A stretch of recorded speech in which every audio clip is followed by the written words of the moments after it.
남자에게 있어서 인생의 가장 중요한 날을 이야기해보라 그러면 결혼하신 분들은 내가 결혼한 날이라고 이야기하실 겁니다.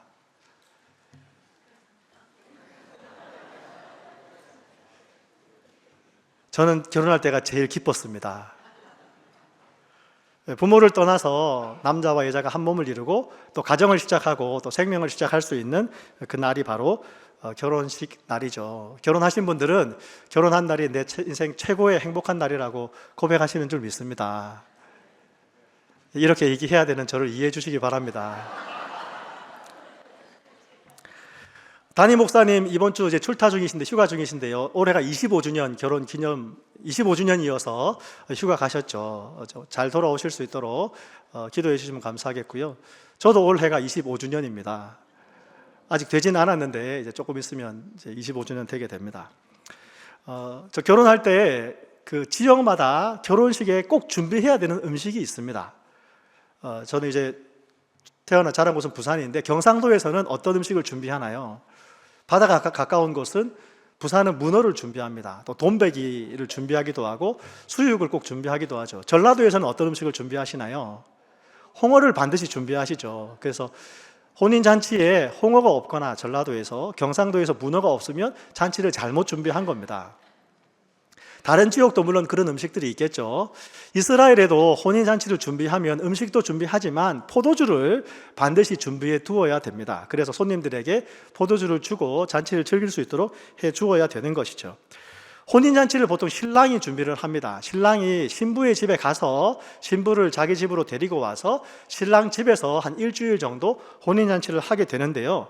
혼인잔치를 하게 될 때에 그 잔치를 주관하는 연회장을 세웁니다. 그래서 연회장이 손님들을 맞이하고 손님들에게 음식을 나누어 주기도 하고 또 혼인잔치를 하면서 포도주를 너무 많이 마셔서 취하는 거는 또 좋지 못하니까 옳지 못하니까 잔치를 망칠 수 있으니까 연회장이 포도주에 물을 타가지고 손님들에게 주는 그렇게 하기도 합니다.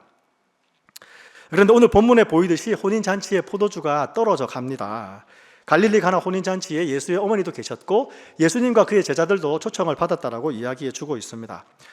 이스라엘 혼인잔치는 포도주가 반드시 있어야 되고 포도주가 잔치 중에 떨어지게 되면 신랑이 잔치를 잘못 준비한 겁니다.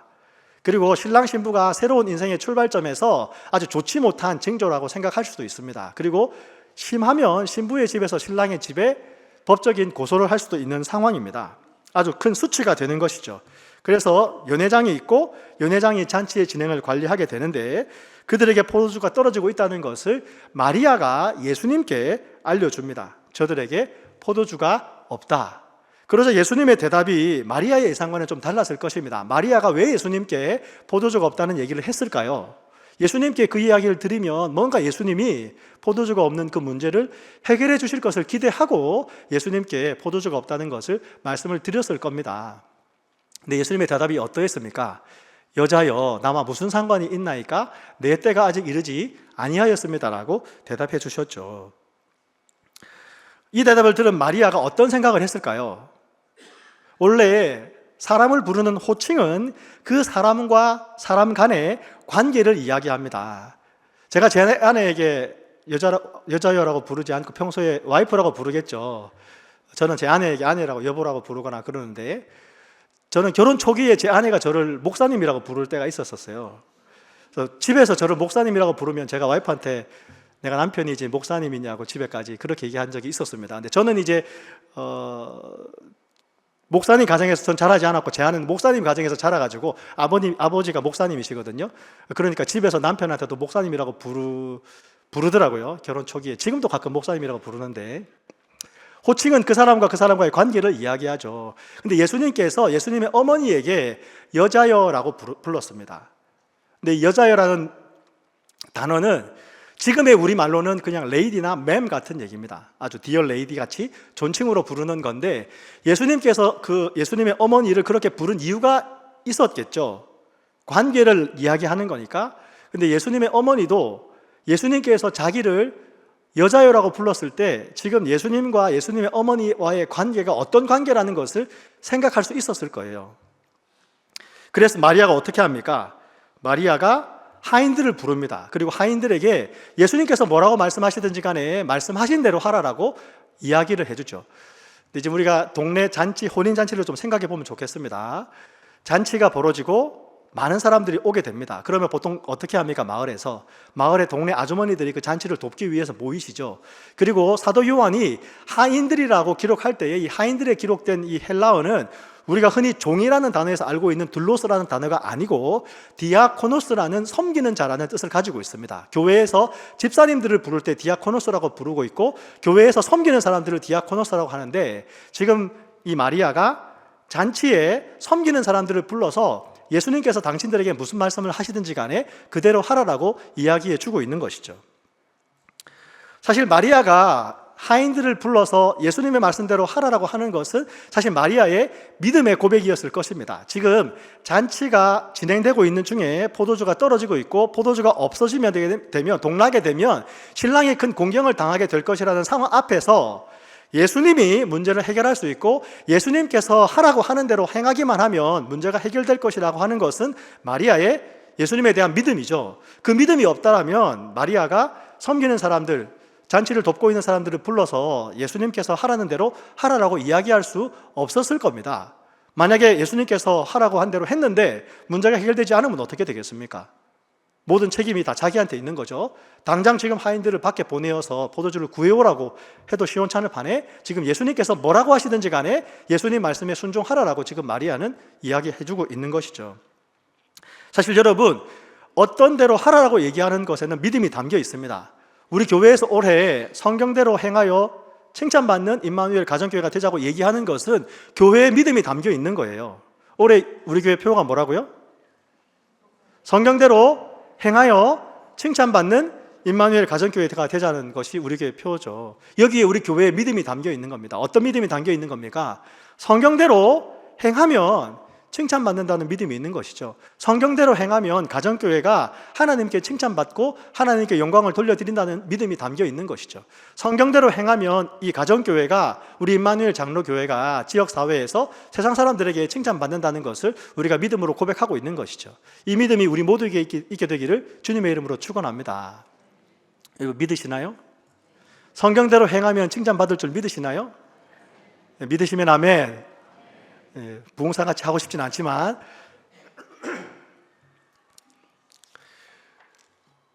거기에 유대인의 정결 예식을 따라서 두는 돌 항아리 6이 있었습니다. 요한의 설명으로는 사람이 드는 통, 그 통이 2통이나 3통 드는 돌 항아리라고 이야기합니다. 돌 항아리 제가 사진으로 보여드릴게요. 돌 항아리가 저렇게 큽니다. 이스라엘 사람들이 돌을 가운데를 파서 항아리를 만들어 두었습니다. 게다가 정결 예식에 사용되어지는 물은 정결한 물이어야 정결하게 만들 수 있죠. 율법에서는 정결 예식에 사용되어지는 물은 반드시 흐르는 물이어야 됩니다. 고여있는 물은 정결 예식에 사용할 수 없습니다. 샘에서 나오는 물이거나 빗물이어야지만 정결 예식에 사용할 수 있습니다. 그리고 이 통이 2-3통 드는 돌 항아리 6개라고 했습니다. 2-3통이면 지금 우리는 한 사람이 들 수 있는 통의 무게가 어느 정도 됩니까? 한 5갤론 정도 되잖아요. 5갤론, 6갤론 그런 통이 2-3통 드니까 한 10갤론, 12갤론 드는 통, 혹은 또 많이 들면 한 20갤론까지 드는 통이 6개가 있으니까 작게는 뭐 한 120갤론에서 많게는 뭐 150갤론, 200갤론까지 물을 준비해 둔 것이죠. 꽤 많은 양이지요. 손님들이 이 잔치에 많이 올 것이라는 것을 기대했다는 것을 알 수 있습니다. 많은 손님들이 왔을 때에 정결 예식을 위해서 손을 씻어야 되고 그릇을 씻어야 되면 그 물을 사용해서 정결 예식을 행했을 것입니다. 그런데 생각보다 아마 손님들이 더 많이 왔나 봅니다. 왜냐하면 신랑이 이 정도면 충분할 것이라고 준비한 포도주가 떨어져 가기 때문입니다. 혹은 연회장이 포도주에 물을 많이 안 섞어가지고 사람들에게 포도주를 많이 나누어 줬을 수도 있겠죠. 어쨌든 신랑의 의도와 계획과는 다르게 진행되어 갑니다. 사실 인생을 살다 보면 자기가 최선을 다해서 인생을 준비해도 인생 가운데 예상하지 못하는 일이 일어날 수 있습니다. 신랑은 온 정성을 다하여서 혼인잔치를 준비했을 것입니다. 포도주도 많이 준비했을 것인데 어떻게 된 일인지 인생 가운데 자기가 원하지 않는 일이 인생의 가장 중요한 날 일어날지 모르는 상황이 되어버린 것이죠. 근데 예수님께서 그 하인들에게 뭐라고 말씀하십니까? 항아리에 물을 채우라고 말씀하십니다.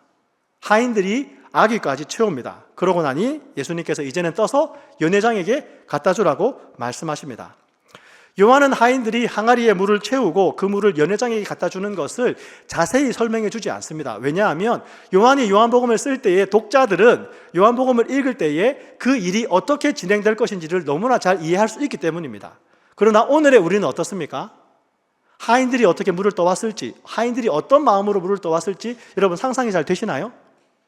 잘 되지 않습니다. 왜냐하면 여러분 산에 약수터에 가셔가지고 집에서 먹을 물을 떠온 기억이 있는 분 계시나요? 한 40대나 50대는 되셔야 산에 약수터에 가서 물통을 들고 가서 물통에 물을 담아와서 집에서 먹을 물로 아마 쓰신 경험이 있을 거예요. 지금은 어떻게 하시나요? 집집마다 정수기가 있죠. 지금은 누가 물 뜨러 갑니까? 근데 그때는 어땠을까요? 항아리를 들고 우물까지, 샘물까지, 시내까지 물을 뜨러 가야 됩니다. 근데 그게 보통 일일까요? 요한복음 4장에 보면 한 여인이 땡볕에 우물가에 혼자 갔었고 그래서 예수님 만난 사건이 기록되어 있죠. 동일한 시대입니다. 하인이 물 뜨러 우물가에 가려면, 시내까지 가려면 그 더운 날 항아리를 들고 물 뜨러 가야 되는 거예요. 근데 지금 두세 통 드는 물 항아리 6개가 있습니다. 여러분 포도주가 떨어져 가는 때 같으면 잔치의 시작일까요? 중간일까요? 마칠 때일까요? 중간 아니면 마칠 때일 거예요. 처음은 아니죠. 잔치에 지금까지 왔던 손님이 많겠습니까? 앞으로 올 손님이 많겠습니까? 계산이 안 되시나요? 잔치에 앞으로 올 손님이 많겠습니까? 지금까지 온 손님이 많겠습니까? 지금까지 온 손님이 더 많을 거예요. 그런데 지금 항아리에 물을 채우라고, 정결 예식을 위해서 준비되는 항아리에 물을 채우라고 얘기했는데 하인들이 아귀까지 채웁니다. 하인들이 생각했을 때 6개 중에서 한 2-3개 정도만 더 채워 놓으면 앞으로 손님이 올 것을 위한 정결 예식을 위한 물은 충분할 수 있다라고 생각할 수도 있었겠죠. 게다가 지금 우물이 멀어요. 수도꼭지 틀면 나오는 물이 아닙니다. 버튼 누르면 정수된 차가운 물이 나오는 시대가 아니에요. 그런데 지금 어떻게 된 겁니까? 마리아가 예수님께서 뭐라고 말씀하시든지 간에 말씀하신 대로 하라라고 말씀하였고, 그랬더니 하인은 항아리에 물을 채우라고 얘기했더니 항아리에 6개의 물을 아기까지 채웠습니다. 그랬더니 예수님께서 이제는 그 물을 떠서 연회장에게 갖다 주라고 말씀하십니다. 사실 물을 떠서 연회장에게 갖다 주는 것은 뭐 어렵겠습니까? 물 떠다 드리래요 라고 갖다 드리면 되잖아요. 그랬더니 어떤 일이 일어났다고 성경은 말씀해 줍니까? 물이 포도주가 되어버렸어요. 여러분, 물이 포도주가 될 수 있습니까? 물이 포도주가 될 수 있나요? 믿으시면 아멘. 잘 안 믿겨지시죠? 안 믿어올 수도 있습니다. 어떻게 물이 포도주가 되냐? 여기 물이 있는데 이 물이 어떻게 갑자기 포도주가 되겠습니까? 물이 포도주가 되면 어떻게 됩니까? 제가 마실 수나 있습니까? 근데 성경에 보면 물이 포도주가 되는 것보다 훨씬 놀라운 기적들이 많이 기록되어 있어요. 예수님이 죽었다가 살아나셨다는데 그것도 믿으라고 이야기하는데 뭐 물이 포도주로 되는 거야 일단 물이 포도주로 되는 것은 안 믿어지시면 한 군데 좀 이렇게 치워 놓으시고, 오늘 본문에서 주목하기 원하는 것은 왜 예수님께서 하인들에게 물을 떠오라고 말씀하시고 하인들이 떠온 그 물을 포도주로 바꾸어 주셨을까라는 것에 우리가 집중해서 묵상하기 원합니다. 예수님께서 이렇게 기적을 행하실 수도 있겠죠. 구약 성경에 보면 엘리야가 과부의 집에 갔을 때 과부의 집에 먹을 것이 밀가루 한 움큼과 기름 조금인 집이 있었습니다. 그래서 그 과부가 너무나 먹고 살기 힘드니까 이것 마지막 떡 구워 먹고 이제 죽으리라 라고 생각하고 있었는데 엘리야가 그 집에 가게 되었고 그 떡 구워서 나 먼저 달라고 이야기합니다. 근데 과부가 그렇게 해요. 그랬더니 어떤 일이 일어납니까? 그 밀가루 한 점과 기름이 엘리야가 그 집을 떠나서 그 땅에 비가 오기까지 떨어지지 않습니다. 폭삭소가수다에서 쌀독에서 쌀이 떨어지지 않았던 것처럼 그 집은 어떻게 쌀이 안 떨어진 겁니까? 옆집에서 할머니가 딱 한 끼 먹을 쌀만 그 쌀독에 부어줬기 때문에 그랬지만 엘리야는 기적을 행한 것이죠. 엘리사는 어떤 기적을 행했습니까? 또 과부가 있었는데 자기에게 2 아들이 있었는데 빚을 못 갚아서 자기의 2 아들이 이제 종으로 팔려갈 처지가 되었습니다. 엘리사에게 이야기했더니 엘리사가 어떻게 합니까? 그릇을 다 가져오라 그랬어요. 왜냐하면 그 집에 딱 기름 한 명만 남았거든요. 그릇을 빌려와라, 문을 닫아라. 그릇을 다 가져오고 엘리사가 기름병에 기름을 붓기 시작합니다. 그랬더니 어떻게 됩니까? 그릇을 다 채울 때까지 기름병의 기름이 끊어지지 않았습니다. 그게 엘리사가 행한 기적이라고 성경은 이야기해 주고 있죠. 예수님도 그렇게 할 수 있지 않았을까요? 마리아가 와서 포도주가 없다고 했을 때에 포도주 한 병만 가져다 주세요. 병 가져오시고, 자, 따릅니다. 갖다 주세요. 따릅니다. 갖다 주세요. 예수님 그렇게 하실 수 있었겠죠. 예수님 그렇게 하지 않으셨어요. 어떻게 하신 겁니까? 마리아에게 여자여, 나와 무슨 상관이 있습니까? 내 때가 아직 이르지 않았습니다라고 말씀하셨습니다. 마리아는 예수님의 여자여라는 얘기를 들었을 때에 지금 나와 예수님과의 관계는 이 땅에 오신 하나님의 아들 구세주와 그 구세주를 따르는 사람과의 관계라는 것을 생각하셨을 것이에요. 왜냐하면 어머니라고 부른 것이 아니기 때문에. 그랬고 예수님께서 나와 무슨 상관이 있습니까? 내 때가 아직 이르지 않았다는 그 이야기를 했을 때에 그 예수님의 때가 예수님께서 십자가에 달려 죽으시고 부활하실 그 때를 말씀하시는 것이 아니라 예수님께서 기적을 행할 때가 아직 오지 않았고 그 기적을 도와줄 사람이 준비되지 않았다는 것을 예수님 말씀하신다는 것을 마리아가 이해한 것으로 우리는 성경을 해석할 수 있습니다. 그래서 마리아가 어떻게 한 겁니까? 예수님께서 뭐라고 말씀하시는지 간에 그 말씀에 순종할 사람을 준비한 것이죠. 마리아는 아마 그 잔치를 돕기 위해서 온 사람들에게 그 정도 얘기는 할 수 있는 위치였던 것 같아요. 그래서 예수님께서 뭐라고 말씀하시는지 간에 예수님께서 말씀하시는 대로 하십시오라고 하인들에게, 잔치를 돕는 사람에게 얘기했고, 예수님은 그 하인들에게 물을 떠오라고 말씀하셨던 것이죠. 만약에 마리아가 예수님께서 그 말씀을 하셨을 때에 연회장에게 가서, 연회장, 당신은 예수님께서 뭐라고 말씀하시든지 간에 그대로 따라 하십시오라고 얘기했다면 연회장이 예수님 말씀에 순종했을까요? 어떻게 생각하시나요? 성경은 기록하지 않습니다. 만약에 연회장에게 얘기했다면 연회장이 얘기했을까요? 예수가 누구냐? 지금 예수가 누구길래 지금 내가 잔치를 돕는 것도 바쁘고 포도주가 떨어져 가는지는 연회장이 알았는지 몰랐는지 잘 모르지만 내가 예수가 누구기에 예수의 말을 따라야 되느냐라고 얘기했을 수도 있겠죠. 만약에 마리아가 예수님과 함께 있었던 제자들에게 예수님께서 뭐라고 말씀하셨는지 간에 그대로 하라라고 얘기했으면 예수님과 함께 있었던 제자들이 마리아가 시킨 대로 했을까요? 잘 모르겠어요. 성경은 말해주지 않기 때문에. 그러나 요한복음에서는 예수님께서 물로 포도주로 만드시는 그 이적을 행하시는 것으로, 기적을 행하시는 것으로 예수님의 영광을 나타내셨고 그 영광을 나타내신 것 때문에 제자들이 예수를 믿었다라고 성경은 기록해 주고 있습니다.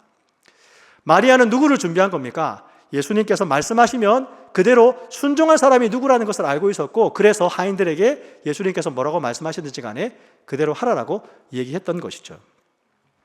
만약 우리가 하인이라면 여러분들은 예수님 말씀에 어떻게 반응하셨겠습니까? 항아리에 물을 채우려면 먼 우물까지 무거운 항아리를 들고 가서 물을 떠와서 한 번 다녀오는 곳으로 족하지 않고, 하인이 많았으면 다녀오는 게 조금 줄겠지만 하인이 2-3명이라면 여러 번 다녀와서 물동이를 채워야 되는데, 만약 예수님께서 여러분에게 물동이에 물을 채우라고 말씀하시면 여러분 순종하셨을까요?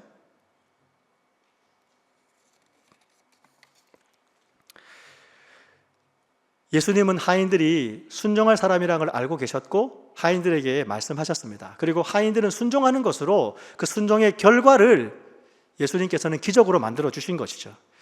사랑하는 여러분, 순종의 결과가 기적이 될지 않을지는 누가 결정하시는 겁니까? 그건 예수님이 결정하시는 거예요.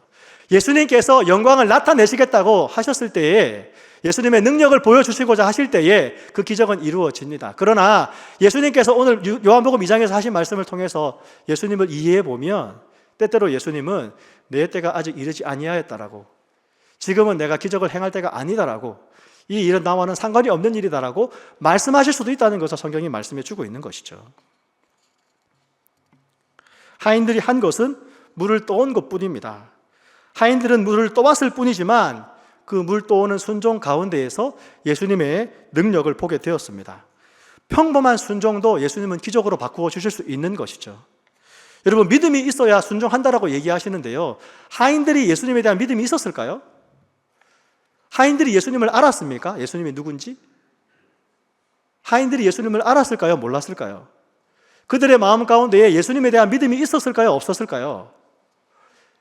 하인들의 마음 가운데에는 예수님에 대한 믿음이 없었을 수 있습니다. 왜냐하면 예수님의 사역 초기였고 예수님을 따라다니는 제자들은 있어도 잔치를 돕기 위해 온 사람들에게, 그 집의 하인들에게 예수님은 모르는 사람일 수 있죠. 그런데 지금 하인들이 믿음을 가지고 순종합니까? 아니면 순종했더니 예수님을 경험하게 되고 그들의 마음 가운데 믿음이 생겼을까요? 순종했더니 경험하게 되고, 경험했더니 예수님을 알게 되고, 예수님을 알게 됐더니 예수님의 권능을 보아서 예수님을 믿게 된 것이죠. 믿음이 있어야지만 여러분 순종할 수 있는 게 아닙니다. 순종하려고 하면 순종할 수 있습니다. 그리고 순종하게 되면 우리가 하나님을 경험할 수 있습니다. 목자를 잘할 수 있다라는 믿음 가지고 목자를 시작하시는 분 많지 않습니다. 많지 않을 겁니다. 오히려 그런 분 있으면 그렇게 해드려야 되죠. 목자를 잘할 수 있을까 의심하면서 목자를 시작합니다. 믿음이 없었어도, 그러나 순종하면, 하나님께서 하라는 대로 하면 하나님께서 하나님의 일을 행하실 줄 믿습니다. 믿음이 없었어도, 나는 주님을 잘 몰라도 주님의 뜻이라면 주님이 행하십니다. 우리 가운데 거하시는 그 예수님께서 은혜와 진리가 충만한 그 영광을 우리 가운데 나타내 보여주시는 것이죠. 왜냐하면 예수님도 우리가 믿기를 원하세요. 예수님도 우리에게 예수님의 영광을 보여주기를 원하십니다. 사도 요한은 그게 예수님께서 보여주신 첫 번째 표적이라고 말씀하고 있습니다. 그 표적이 무엇입니까? 하늘과 땅을 맞닿게 하는 게 표적이에요. 하늘을 경험하게 하는 것, 이 땅에 하나님의 나라가 이루어졌다는 것을 보여주는 것, 그것이 표적입니다. 잔치가 떨어져 가고, 잔치가 떨어진 것 때문에 신랑과 신부가 하나가 되는 그 기쁜 날, 잔치가 망쳐져서 수치를 당하고 신랑 집과 신부 집이 분쟁할지도 모르는 그런 어려움 가운데에 표적을 보여주셔서 기쁨을 허락하시는 그것이 예수님의 뜻이라고 성경은 우리에게 말씀해 주고 있는 것이죠. 언제 표적이 일어난다고 성경은 말씀해 줍니까? 주님의 때가 언제 이루어진다고 성경은 말씀하시나요? 예수님 말씀에 무슨 말씀이든지 그대로 할 사람이 준비되었을 때에 예수님의 표적은 이루어진다라고 성경은 말씀해 주고 있는 것이죠. 사랑하는 여러분, 예수님은 우리에게 주님의 영광을 보여주기 원하십니다. 우리를 구원하신 예수님은 우리에게 주님의 영광을 보여주기 원하세요. 말씀이 육신이 되어서 우리 가운데 거하심에 우리가 그의 영광을 보니 아버지의 독생자의 영광이요 은혜와 진리가 충만하다라고 얘기합니다. 사도 요한은 요한복음을 시작할 때에 우리 가운데 거하신 그 예수님의 영광이 은혜와 진리가 충만하다라고 1장에서 이야기하고 난 다음에 2장부터 계속해서 예수님께서 보여주신 영광을 기록하고 있고, 2장이 그 첫 번째 표적이고 9장에서도 11장에서도 12장에서도 계속해서 그 예수님의 영광을 보여주고 있는 것이죠. 구원받은 우리에게 예수님은 예수님의 영광을 보여주실 줄 믿습니다. 그 영광을 자랑하는 저와 여러분 되시기를 주님의 이름으로 축원합니다. 지난주에 우리 어떤 설교 말씀을 들었습니까? 지난주 설교 제목이 뭐였죠? 다 잊어버리셨나요? 담임 목사님 설교 제목 잊어버려도 상처 안 받으신다 그랬는데, 저도 다음 주에 여러분이 설교 제목을 잊어버리셔도 상처받지 않기로 하고, 지난주에는 주 안에서 자랑하라라고 했죠. 우리 4주 동안 가정교회에 대한 말씀 듣고 난 다음에 우리 지난주에 주님 안에서 자랑하라고 고린도전서 말씀으로 우리를 부르신 것을 보라. 우리 안에 문벌이 좋은 자나 집안이 좋은 자가 많지 않지만 미련한 사람, 약한 사람들을 부르셔서 세상에 강한 것을, 세상의 지혜들을 부끄럽게 하시는 것이 하나님의 뜻과 계획이지 않느냐. 그러니 너희가 주님 안에서 부르심 받은 것을 자랑하라라고, 주님 안에서 자랑하라고. 주님 안에서 약한 것이 오히려 세상에 강한 것보다 더 강한 것이고, 주님 안에서 약한 것이 세상에 강한 것보다 더 강한 것이니 너희는 주님 안에서 자랑하라는 말씀 들었습니다. 오늘 말씀은 우리가 주님의 영광을 경험하고 그 주님의 영광을 자랑하는 사람이 되라는 주님의 말씀을 듣기 원합니다. 세상 사람들은 그 영광을 볼 수 없습니다. 세상 사람들에게는 이 세상 신이 믿지 않은 사람들의 마음을 혼미케 해서 그들이 영광을 볼 수 없게 하고 있다라고 성경은 말씀해 주고 있는 것이죠. 근데 그런 세상 사람들이 어떻게 주의 영광을 볼 수 있습니까? 우리에게 비춰주신 그 예수 그리스도의 영광을 우리가 비추어 줄 때에 그 사람들이 하나님의 영광을 알 수 있고 볼 수 있는 것이죠. 사랑하는 여러분, 우리 믿지 않는 VIP들에게 주님의 영광을 비춰주시는 저와 여러분 되시기를 주님의 이름으로 축원합니다. 내가 주님의 말씀에 순종할 때에 하나님께서 내 삶 가운데 주의 영광을 보여주십니다. 그리고 내가 경험한 그 주의 영광을 세상 사람들에게 나누어 주는 것이죠.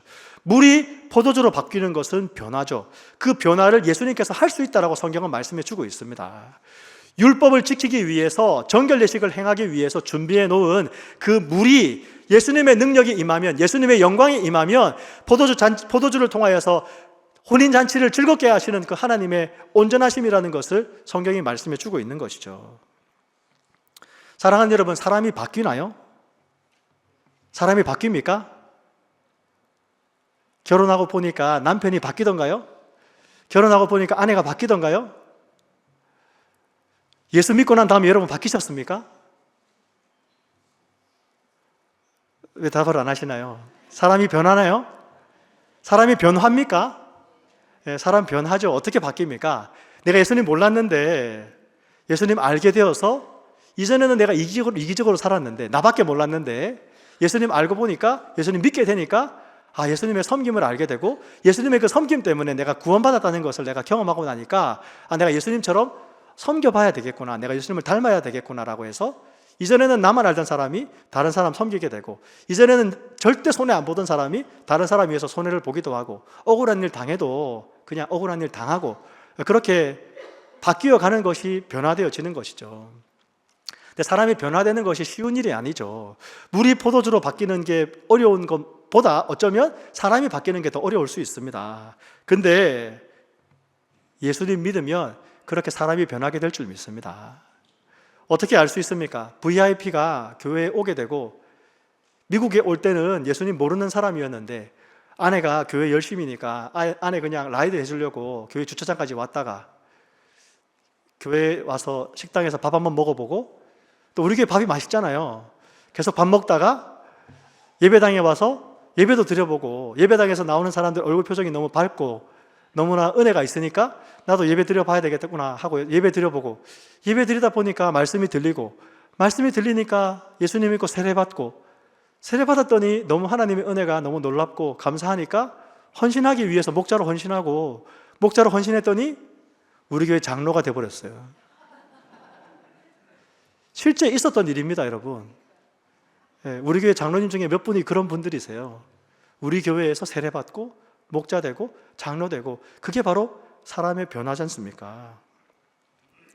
내가 그런 경험이 있으면 사람이 바뀐다는 것을 알고 있고, 내가 그런 경험이 있으면 내가 예수님께 순종하면 예수님께서 일을 하시겠구나, 내가 예수님께서 말씀하시는 것이 내 생각과 달라도, 내 경험과 달라도, 세상의 방식과 달라도 예수님께서 말씀하시기 때문에, 예수님의 말씀이기 때문에 내가 예수님 말씀에 순종하면 나머지는 다 주님이 알아서 하시겠구나라고 순종하는 사람이 있으면 VIP도 바뀌게 될 줄 믿습니다. 하인들이 한 것은 물을 떠온 것뿐입니다. 하인들은 물을 떠왔을 뿐이지만 그 순종 속에서 예수님의 권능을 보게 됩니다. 우리의 평범한 순종도 예수님 손에 붙잡히게 되면 기적이 될 수 있습니다. 성경대로 행할 때에 하나님께서 기적을 베풀어 주실 줄 믿습니다. 사람이 변화되고 VIP가 예수님 믿는 것 기적입니다, 여러분. 내가 변화된 것 보면 아시잖아요. 내가 변화된 것 보면 아시잖아요. VIP가 예수님 믿는 것 기적입니다. 그렇게 하기 위해서 지금 우리가 VIP 초청잔치 하고 있는 것이죠. 내가 섬기고 있는 VIP에게 우리 초청잔치 있으니까 교회에 가보자라고 이야기하는 것이죠. 내가 우리 목장에서 섬기고 있는 VIP에게 VIP 초청잔치 있으니까 가보자라고 주영훈이라는 사람이 와서 우리 잔치하니까 가자고 이제 얘기하는 거죠. 우리 교회 초청잔치에 포도주가 준비되지는 않겠지만 잔치에 가면 맛있는 음식 있고 반갑게 맞이하는 사람 있고, 또 주영훈 씨가 와서 좋은 얘기 하니까 가보자라고 그렇게 얘기할 수 있는 것이죠. 혹시나 내가 그렇게 초청했을 때 이 사람이 거절하면 어떨까 걱정하시는 분들 계시죠. 걱정할 게 요만큼도 아닙니다. 그렇게 걱정하는 게 당연할 수 있습니다. 거절받을 거 두려워하지 마시고 그냥 초청하는 건 내가 할 일이고, 교회가 초청하라고 하니까 그냥 초청하시고, 그 사람이 예스 하든지 노 하든지 그건 그 사람에게, 그것도 하나님께 맡겨 놓으시고 초청하시면 하나님께서 행하실 줄 믿습니다. 이 사람은 안 올 거야, 그런 생각하지 마세요. 여러분의 믿음대로 행하는 게 아닙니다. 이 사람이 안 올 것 같아도 초청하시는 겁니다. 이 사람이 막 성낼 것 같아도 초청하시는 겁니다. 예수 믿는 이 예수쟁이 막 대충 믿으라고 그렇게 소리칠 것 같아도 초청하시는 겁니다. 어떻게 될 것을 믿고요, 예수님께서 하실 것을 믿고 초청하는 겁니다. 인생에 예상하지 않는 어려움이 우리 인생 가운데 찾아올 수 있습니다. 내가 아무리 최선을 다해서 준비해도 내가 원하지 않는 일들이 인생 가운데 일어납니다. 그게 인생이죠. 하나님은 우리가 그렇게 내일을 알지 못하도록 이 세상을 만들어 놓으셨어요. 그런데 그렇게 내가 예상하지 못한 일이 일어났을 때에 어떻게 우리가 예수님을 우리의 삶 가운데 초대하겠습니까? 이미 예수님 영접하신 분들은 그 예수님이 어디에 계시나요? 우리의 마음에 계시잖아요. 근데 그 계신 예수님이 우리의 삶에서 너의 일이 나의 일이다, 지금이 곧 나의 때다라고 말씀할 수 있는 방법은 무엇입니까? 예수님 나에게 말씀하여 주십시오. 내가 예수님 말씀이라면 예수님 말씀대로 순종하겠습니다라고 예수님께 기도할 때에 예수님께서 우리에게 말씀해 주실 줄 믿습니다. 예수님, 내 어려움 가운데 왜 응답하지 않으십니까? 내가 이렇게 주님 앞에서 고통하고 눈물 흘리며 기도하고 있는데 왜 예수님 기도에 응답하지 않습니까? 라고 혹시 기도하시는 분 혹시 계시나요? 그런 분들 계시면 예수님께서 말씀하시는 것에 내가 어떻게 응답하고 있는지, 내가 어떻게 반응하고 있는지 돌아보시길 바랍니다. 예수님께서 혹시 우리에게 이렇게 말씀하시면 얼마나 마음이 무겁겠어요. 누구야? 그게 나랑 무슨 상관이 있냐? 내 때가 아직 이르지 않았다라고 예수님 말씀하시면 마음이 무겁겠죠. 그러나 그런 음성이 들리는 것이 오히려 은혜인 줄 믿습니다. 아무런 소리가 들리지 않으면 고통하면서 주님께 부르짖는다고 기도는 열심히 하는데 주님은 아무런 말씀도 하시는 것 같지 않게 되면 오히려 더 힘들죠. 근데 오히려 주님이 우리에게 내 때가 아직 이르지 않았다라고 말씀해 주시면, 아, 그렇군요, 주님의 때가 아직 이르지 않았군요, 주님의 때가 오게 하기 위해서 주님 제가 뭘 해야 됩니까? 라고 주님께 다시 기도할 수 있는 것이죠. 그렇게 기도하면 주님이 우리에게 주님의 방법을 말씀해 주실 줄 믿습니다.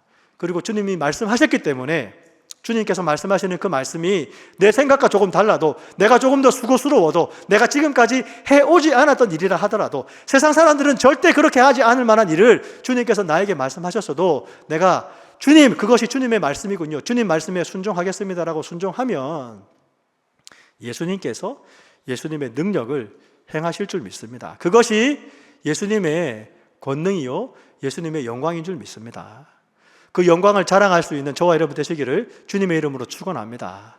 그 영광을 자랑할 수 있는 저와 여러분 되시기를 주님의 이름으로 축원합니다. 그 영광을 자랑하기 위해 주님 말씀에 순종하는 우리가 되기를 축원합니다. 그 영광을 자랑하기 위해 주님 말씀에 순종하는 우리 임마누엘 장로교회가 되기를 주의 이름으로 축원합니다. 올 한 해의 표어처럼 성경대로 행하라고 말씀하신 주님 말씀에 순종해서 가정교회를 하기 위해서 주님 말씀대로 순종하는 거죠. 교회에서 하자고 하는 대로, 교회에서 하라고 하는 대로 가정교회를 섬겨보는 겁니다. 매주 모이는 게 힘들 수 있어요. 목자가 매주마다 그렇게 집을 오픈하고 음식을 준비하고 목장 신구를 섬기고 VIP를 초청해서 VIP를 섬기는 것이 세상 사람들은 하지 않는 일이잖아요. 힘들 수 있습니다. 그러나 그 힘든 중에도 예수님 말씀하셨기 때문에, 교회에서 하라고 했기 때문에 순종하면 하나님께서 일하실 줄 믿습니다. 그러면 성경대로 행했기 때문에 하나님께서 칭찬해 주시겠죠. 성경대로 행했기 때문에 그 가정교회의 모습을 보고 세상 사람들이 칭찬할 겁니다. 어떤 집사님, 내가 목장에 초대받아 갔는데 목장 식구들이 모여서 이야기하는 것이 세상 사람과 다르다는 것을 보게 되었어요. 그래서 계속 목장에 나가게 되었고 목장에서 세례받고 우리 교회에서 신앙생활을 하고 있는 것이죠. 그 사람 마음 가운데에, VIP 마음 가운데에 교회 사람들을 보고 교회 사람들을 칭찬하는 거죠. 세상 사람들 모였을 때는 이기적인 사람들, 자기만 아는 사람들끼리 모여서 자기 자랑하고 자기 뽐내기 위해서 모인 것 같은데 예수 믿는 사람들 모여있는 거 보니까 그렇지 않은 거예요. 사랑하기 위해서 모이고 섬기기 위해서 모이고, 물론 그렇지 않은 우리 교인들이 있을 수도 있죠. 교인분들 중에서도 오은영 박사님 표현으로 금쪽이가 있을 수 있습니다. 부모님의 마음을 모르고 목자의 마음을 모르고 세상 말로 땡깡 부리는 사람이 있을 수도 있죠. 그러나 그 사람도 사랑하고 섬기면 예수님께서 그 사람 또한 변화시켜 가실 줄 믿습니다. 성경대로 행하는 저와 여러분 되시기를 주의 이름으로 축원합니다. 그 말씀에 순종했을 때에 주님의 영광을 우리 삶 가운데 초청하는 우리가 되기를 주의 이름으로 축원합니다. 같이 기도하겠습니다. 하나님, 우리의 삶 가운데에 주의 영광을 허락하여 주옵소서. 주의 영광을 자랑할 수 있도록 주의 영광을 보여 주옵소서. 또 주님의 때가 오게 하기 위해서 주님 말씀에 순종하는 저희들 되게 하시고, 그래서 주님 말씀에 순종하기 위해서 내 생각과 다르다 하더라도, 내 경험과 다르다 하더라도 그 말씀대로 행하는 저희들 될 수 있도록 인도하여 주옵소서. 살아계신 예수님 이름으로 기도합니다.